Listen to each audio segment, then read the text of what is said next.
বৈ আছিলো ফুল গামোচা বহিনো তাঁতৰ পাতত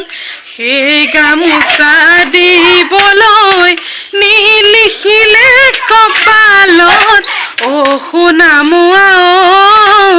ঢোলৰ মাতে বলিয়া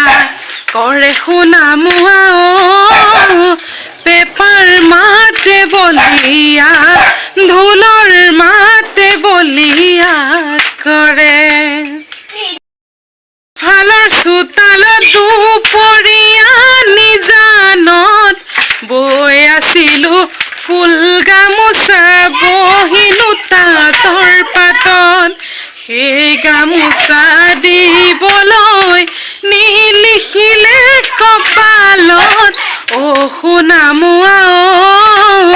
ঢোলৰ মাতে বলিয়া কৰে সোণা মোৱা